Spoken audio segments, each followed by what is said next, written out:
Oh my goodness. This is Lucas left. He went to go grab his medication. We're off to a good start, guys. Look, you got to start your thyroid medication first thing in the morning. First thing. On an empty stomach.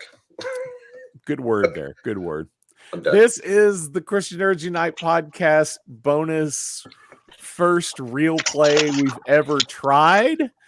I am Ricky, and I am going to be the narrator. And eventually, Lucas Pinkard will be back with us, and I'll have everybody else introduce themselves. But we are playing the Marvel Multiverse Role-Playing game Playtest. Using the Playtest. Nice. I'm digging it. Danley has to dress for the occasion. If you are listening to the audio version of this podcast, I think you'll owe it to yourself to go watch the video version at some point. It will be on YouTube somewhere. But perfect. All right. Well, I am Ricky. I am going to be the narrator. So if you've ever played a role-playing game before and you've heard the term GM, Game Master, or DM, Dungeon Master, in the Marvel role-playing game, the Marvel Multiverse role-playing game, to differentiate it from the old version, they are calling this person the narrator. I'm a little disappointed they didn't call them the Watcher, but I think that was a missed opportunity. But I guess that actually allows them to make the Watchers a character. So there's that. But let's go around and introduce everybody. And I'm just going to go in the order that you guys are on my screen. Danley, you're up. Hey. Yeah, I'm Dan Gibson, and I'm playing Groot today. So I'll be utilizing some of those narration of the just saying I'm Groot. I have a health of 240 and focus of 120. Wow! And tell us where people might find you. Oh yeah, who I am and where I'm from.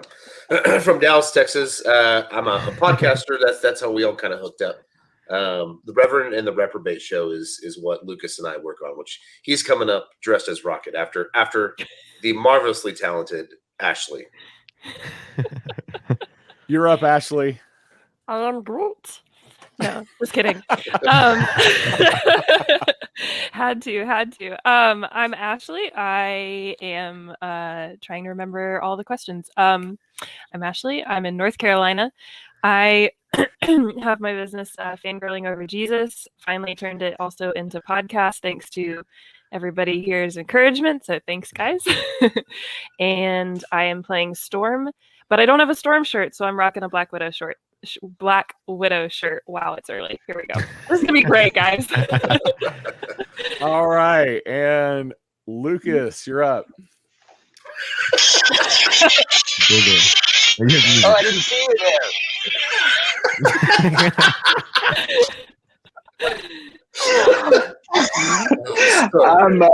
I'm Lucas Pinkard from the Reverend and the Reprobate show that I do with Danley, and I have the pleasure of being Rocket and being Danley's interpreter. So this is less like a role-playing game and more like real life. Awesome. All right, BB Nate, tell us who you are and where you're from. I'm BB Nate. I'm from the Tatooine Sons podcast. I'm playing Spider-Man Miles Morales today with 90 health and 90 focus. So I'm gonna have to figure that out. All right. Well, thank you all for joining me. We did have a fifth character that was going to join us, but due to some family issues they are dealing with, be praying for my good friend Mike of the Speaking Nerdy podcast. They're just having some hard things, life issues right now, and we'll hopefully, if we continue this series, we will have him back later. So yeah. And if not, are we going to do like the soap opera thing where like the part of Stefano is now being played by?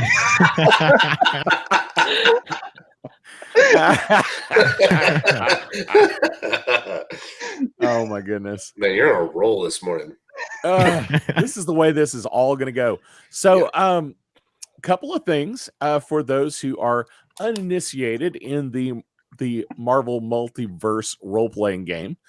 It is a 3d6 game, and so all you need is 3 6-sided dice, and but one needs to be a little bit different. One needs to be what they're going to call the Marvel die. And the Marvel die is, if you eventually, it looks like they're going to have a product out that you can actually purchase with the Marvel die. And the number and the one on the Marvel die looks like a looks like the it's the Marvel logo. And BB and Nate, you had kind of a special die. I just wanted to make sure the 1 is your special icon, not the 6, right? It's the 1, yeah. Okay, I just wanted to make sure. Okay, so either way, you need to differentiate one of your die and mark it as the Marvel die, however you want to do that. I've got 2 yellow dice and 1 red die right here, and the red die will be my Marvel die. And the big deal is when you're rolling, kind of the ultimate fantastic, and I've got some notes over here to the side. The ultimate fantastic roll.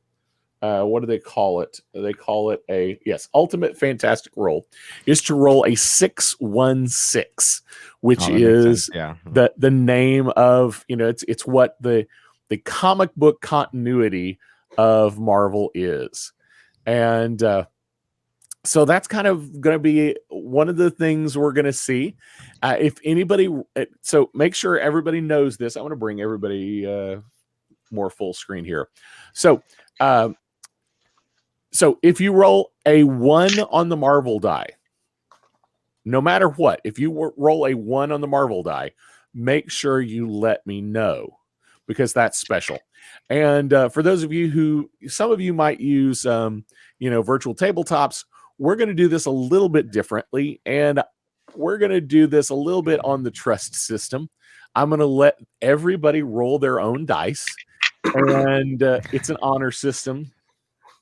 It's gonna be like, I've gotten Marvel every single time. No way.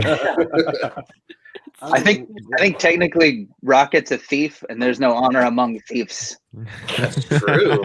I'm gonna grab my dice rolling tray so my dice don't escape my desk. I should probably have that, but I don't. So anyway, so anytime you roll a 1, that means something extra is going to happen. Even if you fail, a 1 gets you something. So let's say you roll and your target number was 18, but with all of your bonuses, you roll and you get a 1 on the Marvel die, and you get, your whole setup, you only hit 17. So you didn't succeed, but something good still happens. And when that happens, you can, according to the rule book, you can suggest what you would like to happen, or you can let me just choose what happens. But it's still going to be up to me as the narrator to say whether that is what happens. Now, that's why it's not called the Watcher, because you have to be involved. Yeah, I am involved a little bit. That's a good call. Good call. So if you do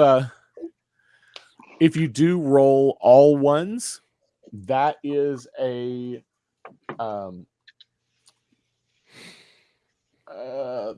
botched roll, and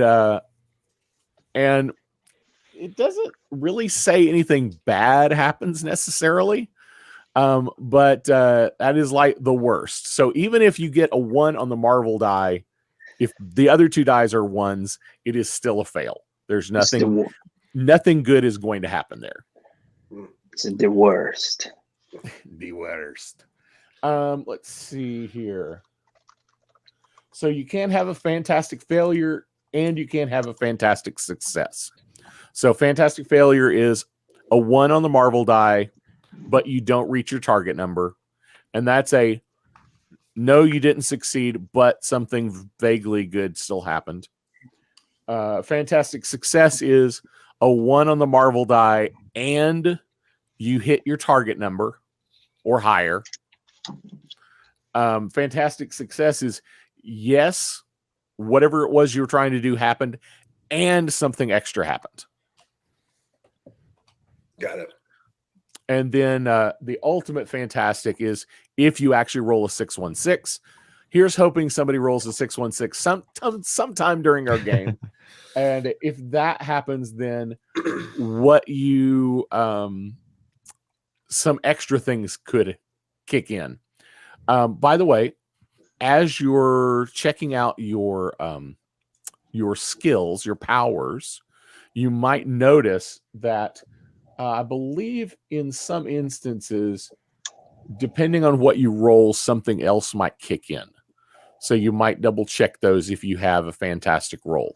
If you roll the Marvel die with a 1. So before we try to get into this, do you guys have any questions? Okay, so I don't think so. none of us have ever played this game before. Yep. We've all read various portions of the book, and looked through the characters. So there's going to be a lot of us maybe looking up things. So we're going to see how this goes. One of the things that we're going to run into is that Mr. Danley Gibson, I am Groot over there, in character can only say I am Groot. So Rocket will be his interpreter. And if you've ever played a role-playing game and you've never had a situation like this, it can be kind of fun. And what we're going to do is Dan is going to send a message over to Lucas, and then Lucas is going to figure out exactly what he needs to do with that information. And we're going to leave that up to him. One of the things in this game is that there are karma points. Karma points can be used once a turn by each of you. And what it can do is allow you to re-roll 1 die. Okay? Does that make sense? So each of you on your character sheets, you're going to see that you have a certain number of karma. And so you can just tick those karma. So you might just keep track of those if you use any karma. However, I can award karma to you for good role playing. Oh. So when you do something super positive, or you do something super creative, or if you do something that's just very, very in character for what your character is, I have the opportunity to award you extra karma. But you can only use karma 1 time per turn. So unfortunately, you can't just keep rolling until you get a 616. Would you like an example of in character? Oh, yeah. Sure. I am Groot. Look, he hails from Planet X, and like his small raccoon friend here, everyone with any sort of prosthetic device should, watch themselves, because if it's valuable, we just might take it. There you go. Good call. Good call. 5 karma to each of us. You're here. I'm Groot.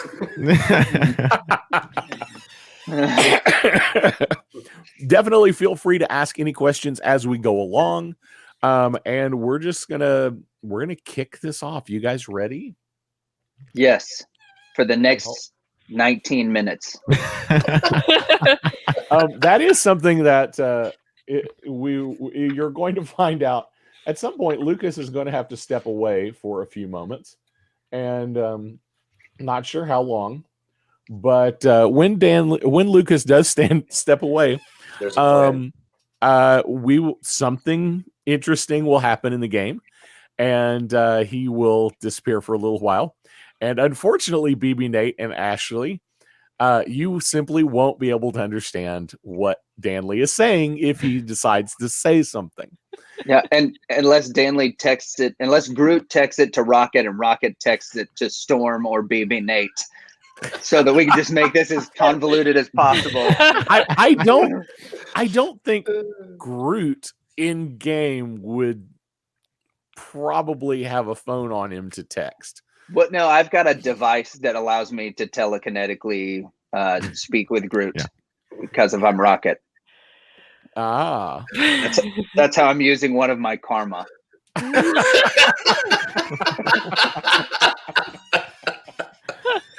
All right, let's go. Oh boy. all right. Well, let's see how this goes. I realized I'm way off mic if I don't have this over here. So and it's such a nice mic. It is. I know. Yeah, and if I'm off mic, like even a little bit, it's hard to hear. So let's see here. Is that a black EV? Yes. Ooh. Yep. Yep. A black RE20. I love it. They just came out with them recently, so I bought one. It's exactly the same as the gray one. There's no difference, literally. Except for literally, except for the black. color. It's literally the color is the only difference. It's the microphone that Batman would use. It is. We just have Alfred's stupid mics.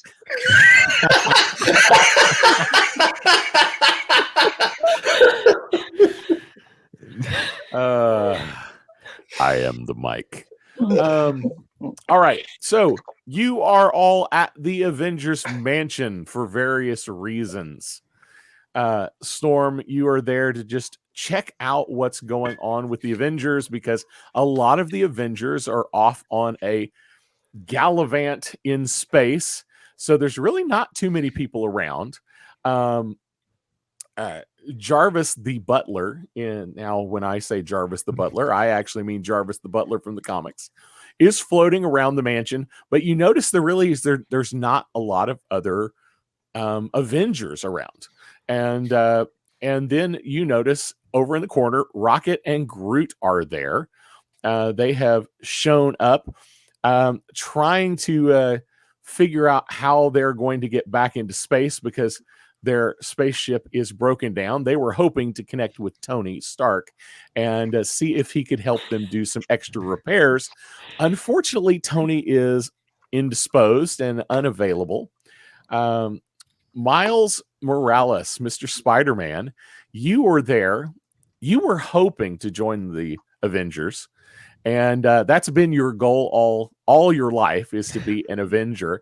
So you show up at the house at least once a day, seeing if there's anything you can do to help around the mansion, just to see if there's any way you can get into good graces and eventually join the Avengers. Jarvis is there, kind of giving you guys. Showing you guys around a little bit, and since you're there, and he asks you if you'd like any drinks. So just really quick, give me an idea. What do you guys want to do right now while you're at the mansion? Do we have to go in order? At this point, no. Just somebody say something you want to do. I want to open a door. Any door. Yeah. Any door.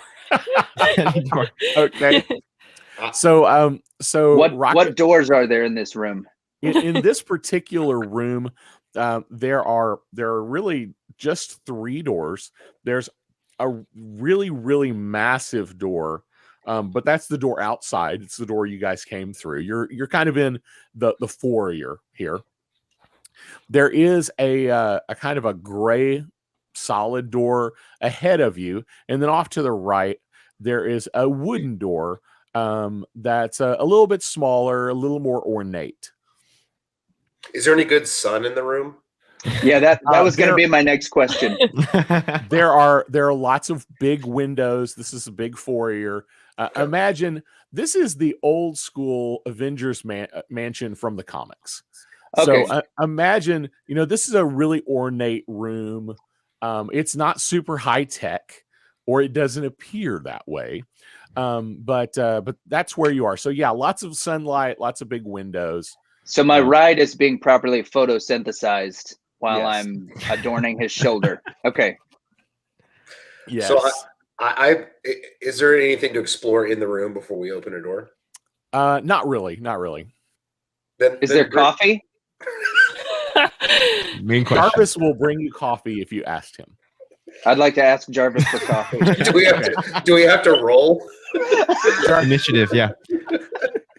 That's how many shots. If we get a 1, then we get like 5 shots of espresso. So for those of you who are curious about that exact thing, one thing the narrator is able to do, if it's something simple, you can just decide it happens as the narrator. You don't have to make the players roll for every little thing.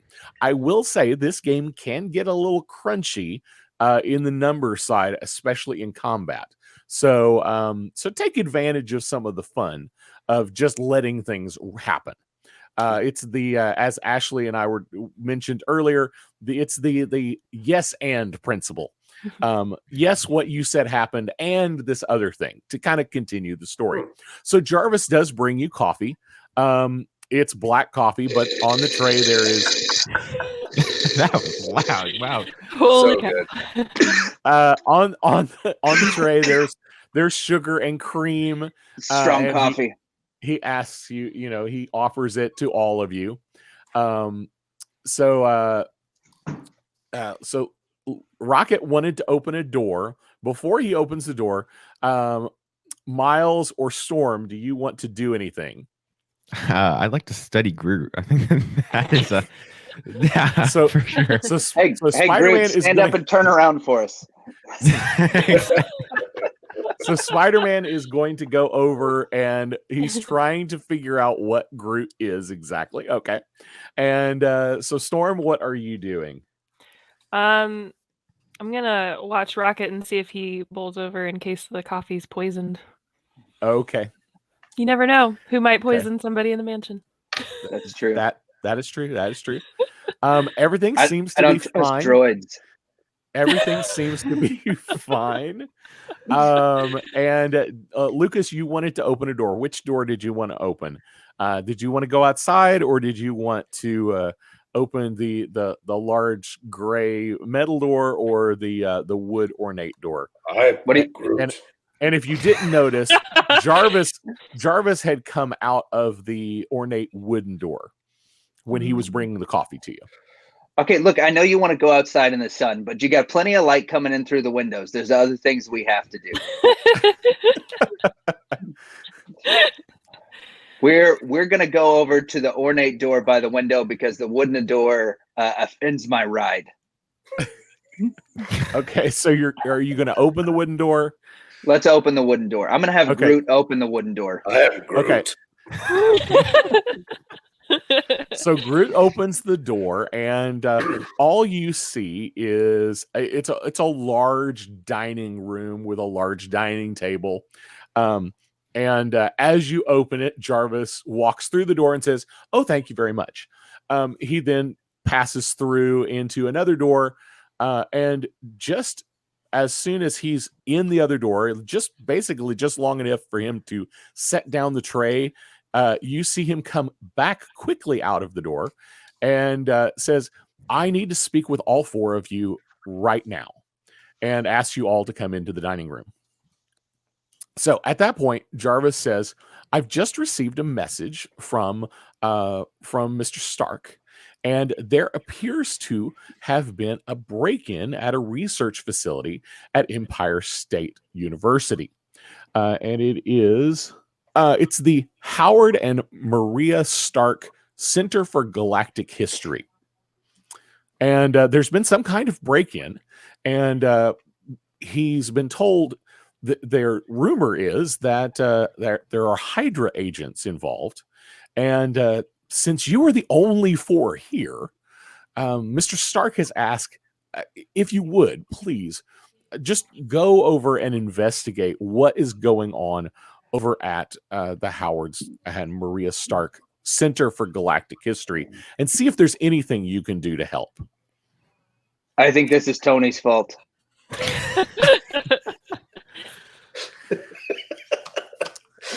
So what do you do now? Hey, I'm gonna go help him, of course. You know. Yeah, well, let's listen, Miles Morales. You're no Tom Holland. Look, Storm, you've got leadership experience.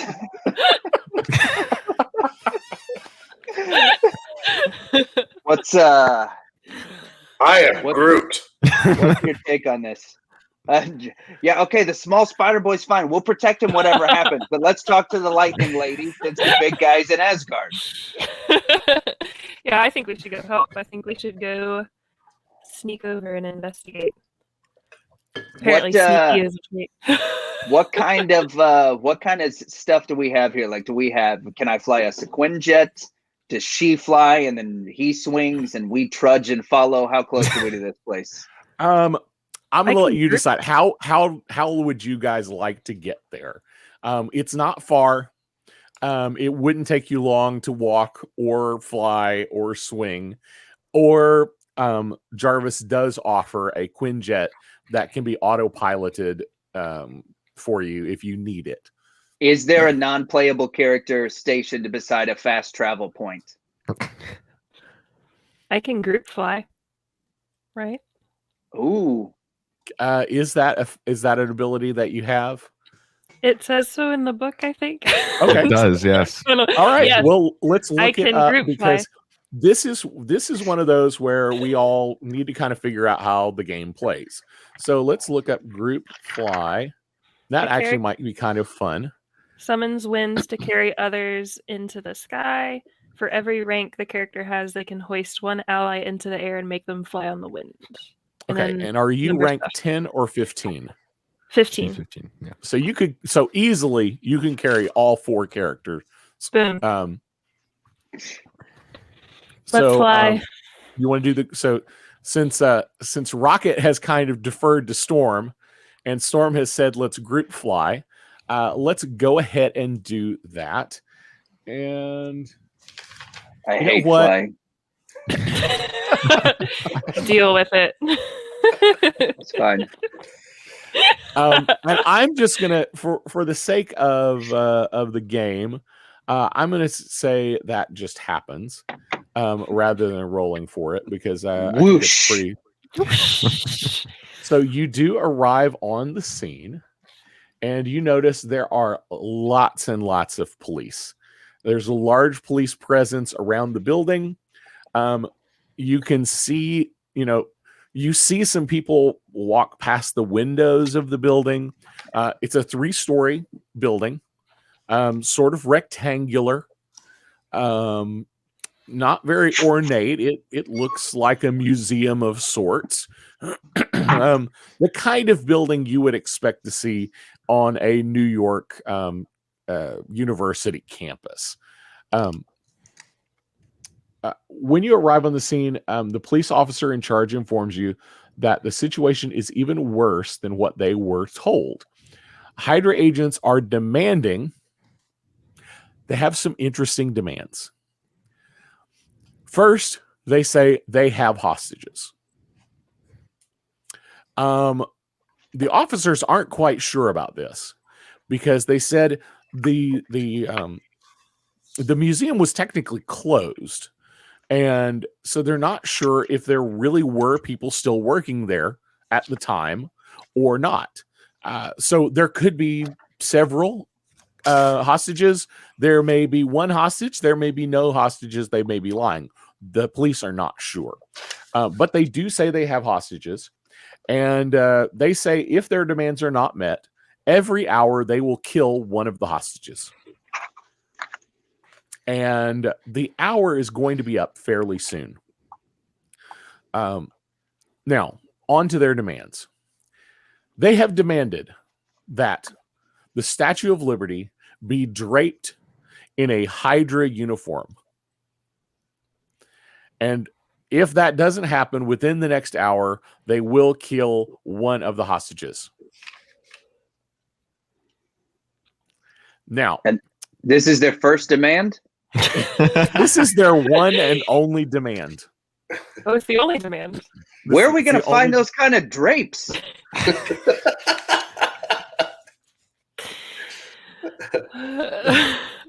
The policeman kind of looks at you funny and goes,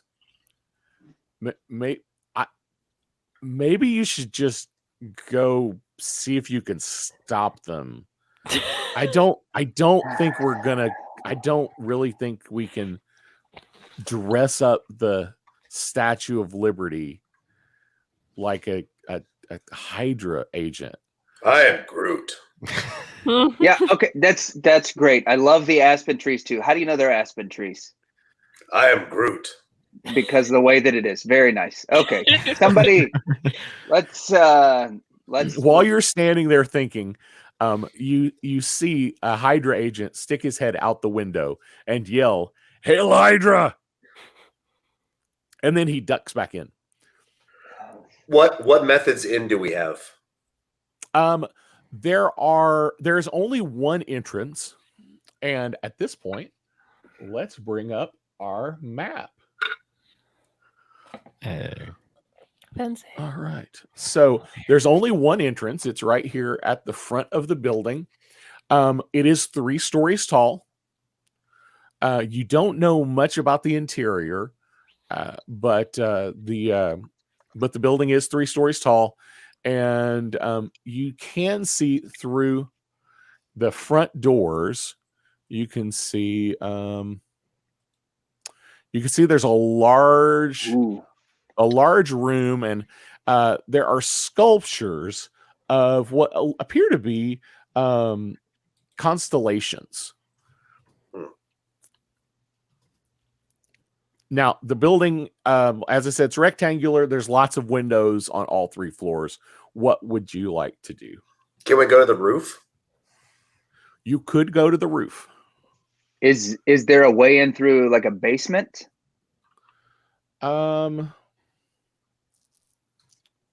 There is a lower level. How much time do we have till the hour's up? The first hour's up? An hour.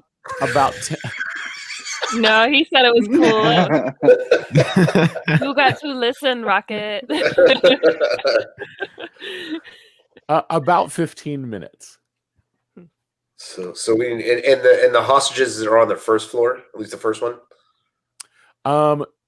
You Or do we don't know know? that there actually know. are hostages. You don't know where they are. You've been told that they have hostages, but even the police aren't sure. Do we have a way to tap into the surveillance? No.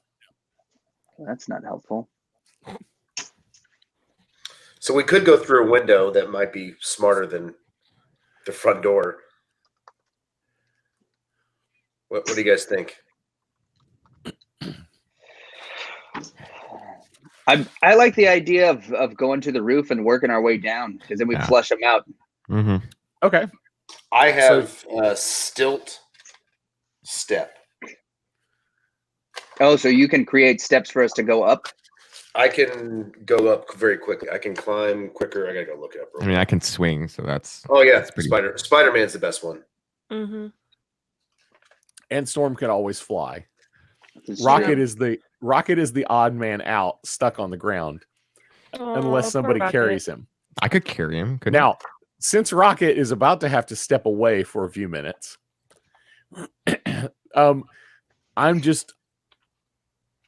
as the narrator, I don't usually want to give out this kind of thing, but since Rocket is going to get stuck, it has to step away anyway. This might be the opportunity for Rocket to get stuck on the ground for a few minutes. And That when he sounds comes good for back, Rocket. we can decide how he got into the building. How does that sound for you, Lucas? Perfect. Okay. So All right. Good luck, everybody's headed Avengers. to the ceiling. Everybody's headed to the roof except for Lucas. All right. And Lucas will join us again shortly. I hope.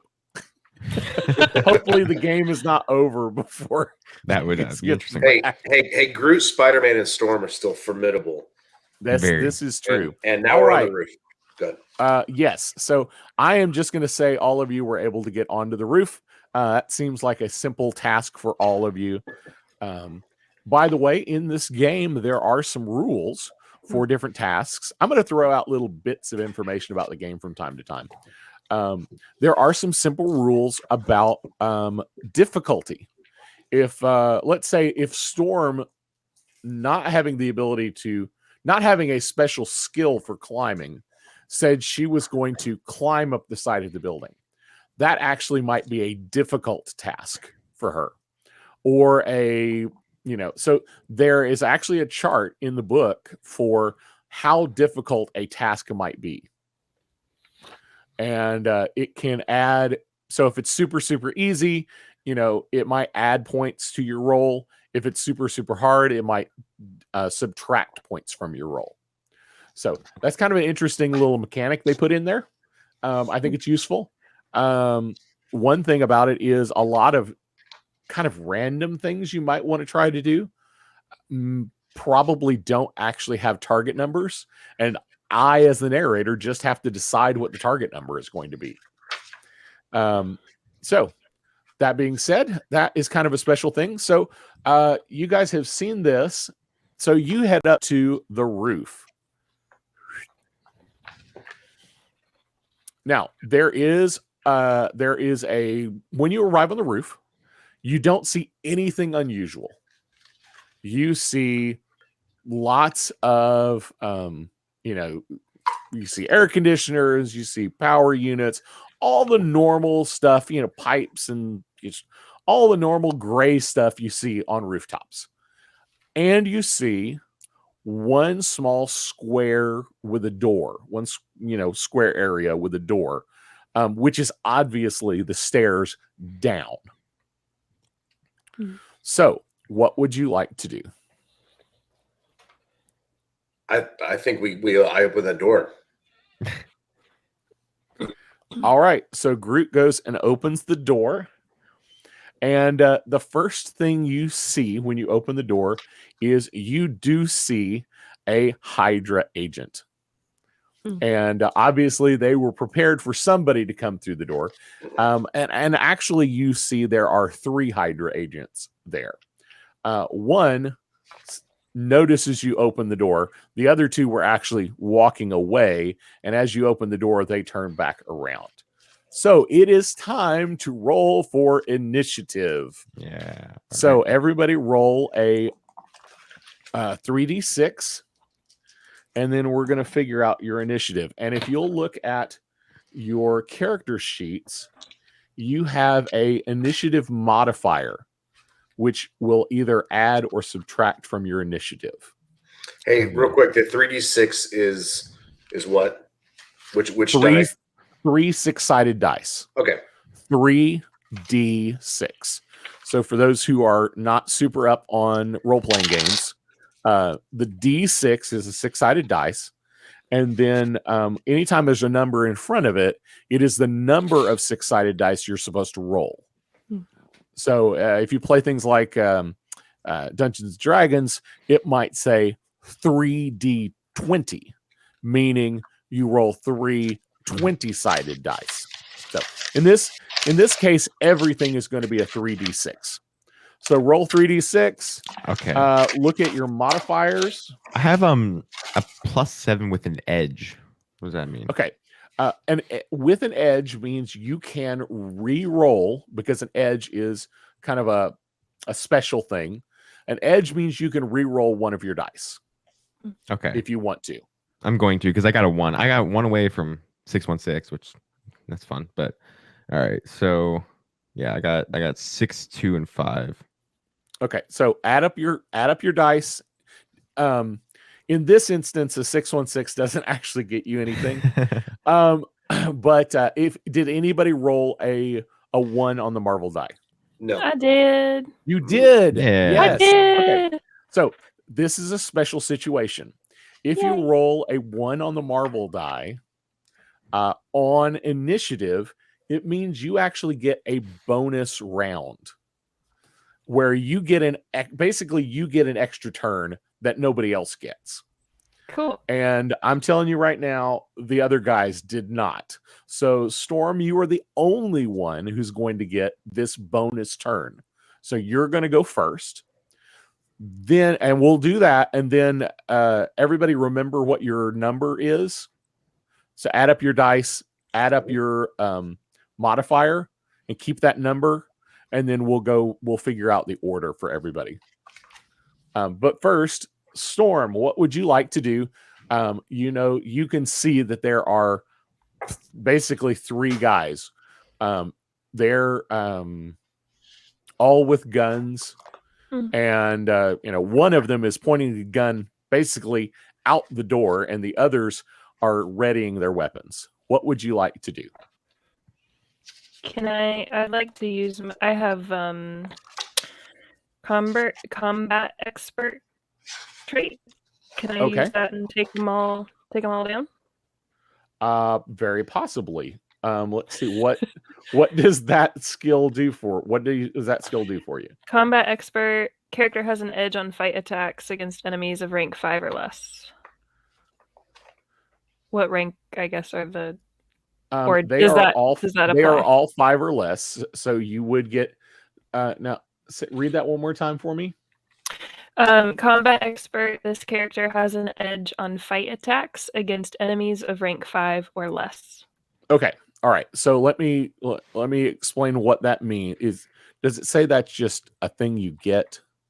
That's not actually that's a trait. Okay. It's a trait. So this is something you naturally have. Let me explain. So there's a difference between powers and traits. Traits are something you just naturally have. Gotcha. So in combat, you have an edge against anyone who is a 5 or less. An edge means you get to re-roll one of your dice. Okay. So you need to use a power or just use your fists to actually attack someone. I'll use the shoot, let me look up the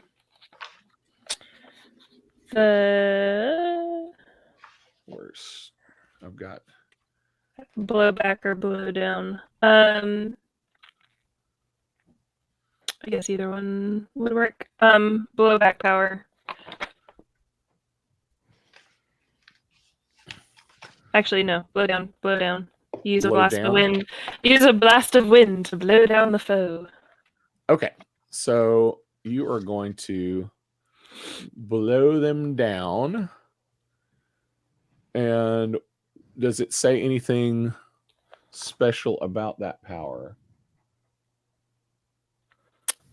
Does it say what kind of damage it is? If the attack succeeds, the target is knocked prone. If the attack is a fantastic success, the target also takes range debris bashing, or takes range damage bashing from flying debris. Okay, so in this instance, it might hurt them, but it might not. So let's go ahead and roll 3d6.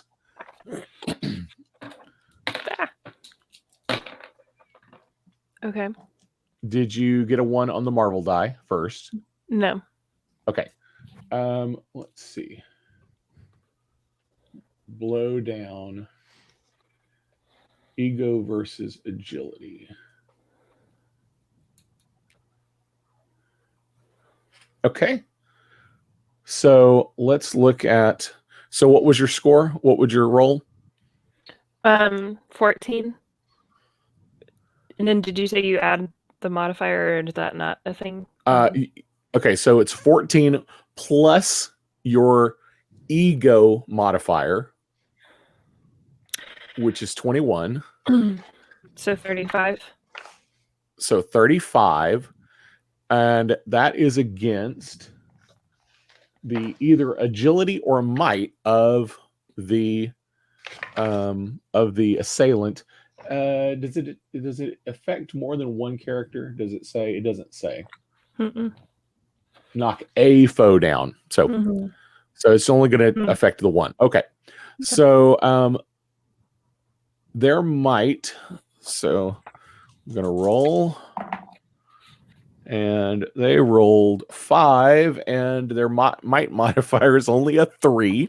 I'm just going to tell you right now, these Hydra agents that you're running into right now, they are just cannon fodder. You guys are going to wipe them out very quickly. Okay. All right. So, and I actually, okay. So you're going to knock him down. The first guy is knocked down onto the ground. Yay. He's not injured, but he is on the ground. So he's going to have to get up in order to actually attack. Now, the other two can actually still attack. So let's go to initiative now. And what was everyone's initiative? This will be your 66 that you rolled plus your initiative modifier. So I'm what is 20. everybody? 20? I'm also Yep. 20. 19. Okay. All right. So since two of you have the same, I'll tell you, you're all going to go before they do. So since you both have 20, so Danley and BB Nate, you both rolled the same initiative with your initiative modifier. So if one of you had rolled a 1 on the Marvel die, that person would go first. Since neither of you did, then we go to your initiative modifier. Whoever has the higher initiative modifier would go first. However, you both have the same initiative modifier Okay. as well. I believe. Make sure I read that right. No. I'm sorry. Groot, you only have an initiative modifier of 4, Mhm. whereas Spider-Man has an initiative modifier of 7. So in this instance, Spider-Man will go first, and you guys are already in the right order for me just to go right down the line. So this is what we're going to do. Great. And this will be the initiative basically until we're done fighting. We're not gonna keep rolling initiative for each time until we have a new encounter. So at this point, the Ashley has had her bonus round, and Yay. now it is BB Nate's turn. I'm going to give them just a little bit of a move here so they actually can all come out so everybody can access everybody. So there are 3 standing there. They all have weapons. BB Nate, pick one, right, left, or center, and tell me what you're going to do. Can I do left and let's do Spider Strike? I think that might be fun. Spider Strike. Well, Yeah. what is Spider Strike? It might be a good idea to explain some of these. Oh yeah, we're gonna go through all as we do Okay. use them. We will explain them. So let's read Spider Strike to me. Spider Strike. The effect is the character splits their attack to make 2 fight attacks at 1 enemy, or 1 fight attack at 2 enemies. Since I'm just choosing the left one, so it's 2 attacks at 1 enemy. If an attack is a success, the enemy takes half fight health, bashing damage. If an attack is a fantastic success, the enemy takes half fight health, bashing damage, and is paralyzed by webbing. After the attacks, the character may run, jump, or climb at half speed for free. All right. So now do you want to just do it to one person, or do you want to I think do it so. to 2? Okay. So that means you're going to do 2 strikes against 1 person. So let's see if you do it first. So go ahead and roll 3d6. Okay, I got a 5, a 4, and a 3. Okay, so you did not get a fantastic. So 5, 4, 3. So add that up, and then your modifier, Spider-Man, for let's see, what kind of this is a standard attack. I found it. Okay. Might versus the target's agility. Okay. Okay. So, all right. So BB Nate, since Yes. basically this is a punch. Okay. So you're going to take your roll, whatever you just rolled, since it wasn't a fantastic anything or a fail. So you're going to take that, and then you're going to add your might modifier. So what is your might modifier? 12? 12, yes. So what does that give you? That is 25. So 25. And that, so I take the bad guy here is going to roll, and he rolled 10, 12 plus his agility. So you're punching with might. I am dodging with agility. So he got 12 plus 4, so 16. So you definitely hit him. And since this one is a 2-prong attack, go ahead and do your second attack.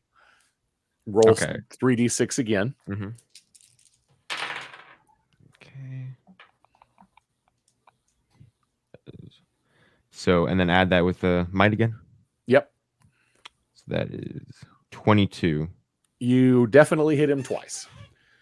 Now, for damage, in this instance, it was supposed to be half damage but you're doing it against the same person, correct? Yes. So it sounds to me like he takes full damage since he's not taking 1/2 and 1/2. Or am I reading that wrong? I think that you're right there. Let me make sure. So we're going to read that one more time, because some of these there are some great superpowers, and some of them are super complicated, and some of them are super straightforward. So Spider Strike, the character strikes in a blur of punches, kicks, and webbing. The character splits their attack to make 2 fight attacks on 1 enemy, or 1 fight attack at 2 enemies. If an attack is successful, the enemy takes half fight health bashing damage. Okay, so since both attacks were successful, we're just gonna you'll get both. So let's see. So your attack damage, let's see, Spider-Man. Your attack damage, your fight damage is 3d6 plus 14 plus 7. So go ahead and roll 3d6. Okay. What do you get? I got 16. 16 plus 21. Plus 21. Okay. Plus 21. Alrighty. That is 37. 37. So you definitely just he's out. He is gone. That one is out of play at this point. And I am Groot. You are up. Oh, don't I get to run away though? You don't have to run away.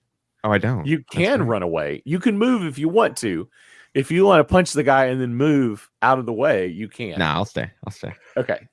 The other two, there's middle and right. Was one of them on the ground? I remember that Storm knocked him down, but he didn't get hurt. Oh yes. I'm going to say the one in the center was on the ground. Okay. Groot doesn't like that he fell down and didn't get hurt, so I use Crushing Grip on the middle one. Okay. And read Crushing Grip to us. This is let's see. Trigger is the character grabs or is grabbing an enemy. It's able to be maintained, and the character makes a might versus resilience attack. If it's a success, the enemy takes fight damage, bashing damage, and is pinned. So I'm keeping him on the ground unless I knock him out. This power can be maintained with a standard action, automatically inflicting the same amount of damage. Okay, and it's a might versus what? Resilience. Might versus resilience. Okay. Yep. Go ahead and roll 3d6. Hold on. I dropped it. Shouldn't be using such a small table. Okay, here we go. Oh, it's bad. 1, 2, and a 3. So 6. Is the Marvel die a 1? No. Okay, 1, 2, and a 3. So you rolled a 6. Yep. Plus your might modifier, which is, I just had it up. Might modifier is plus 15. So 6 plus 15 is 21. Mm-hmm. I rolled 16 plus my, you said resilience. Yep. 16 plus 2 is 18. So you were successful. Awesome. So he is going to take a bunch of damage. So what does your damage say? Fight damage. Ranged fight damage. 3d6 plus 28 plus 8. Okay. I'm not even going to make you roll. Yeah. I'm gonna destroy this guy. The plus is enough. You not only held him down, you pushed him into the ceiling just a bit, and he is out. Well, my roll was awesome. I went ahead and did it. It was 14. Oh yeah, that hurt. So he is down. Storm, you are up. I want to use. I'm trying to decide between lightning barrage or lightning strike. Ooh. Yeah, that sounds exciting. I am Groot. And at this point, we have no idea what he said. Mm-hmm. I like lightning barrage. Let's have some fun with that. Lightning barrage. Okay. So let's read lightning barrage to me. So, what is that's interesting. Prerequisite design. Prerequisite. Certain powers will require you to have some kind of prerequisite. Either you have to have some other superpower. Oh, okay. Or you have to be at a certain level. In this instance, lightning barrage, you have to have taken lightning strike already. Cool. And you have to be at least level 15, which Storm is. So that's why she can have lightning barrage. So, okay. So do I have to start with lightning strike? No. I just have to have it. Okay. You have to have it as one of your powers set. Cool. So this would be if you were building a brand new character and you wanted lightning barrage. But gotcha. I said, hey, we're only building characters that are rank 5. Mm-hmm. Well, lightning barrage wouldn't be an option. Gotcha. If I said we're building characters that are rank 15, you would have to take lightning strike as one of your powers before you could take lightning barrage. So then you could have both. Cool. All right. So go ahead and read the rest of it to us. Cool. The character picks a spot within line of sight, makes an ego check and compares that against the resilience defense of every enemy within 50 feet. Holy cow. Maybe we just need lightning strike if the other two guys have already been taken care of. Now that I'm reading this more in depth. It's fine. Either one is fine. No, this is fine because it's only going to affect the enemies. Cool. Then let's do lightning barrage. We'll just have some fun. Holy cow. Pick a spot, make an ego check, and compare that against the resilience defense of every enemy within 50 feet of that spot who's exposed to the elements. Any enemy the attack succeeds against takes ranged physical damage. If the attack is a fantastic success, the enemy takes double damage. Also triggers the thunder power automatically. You're welcome.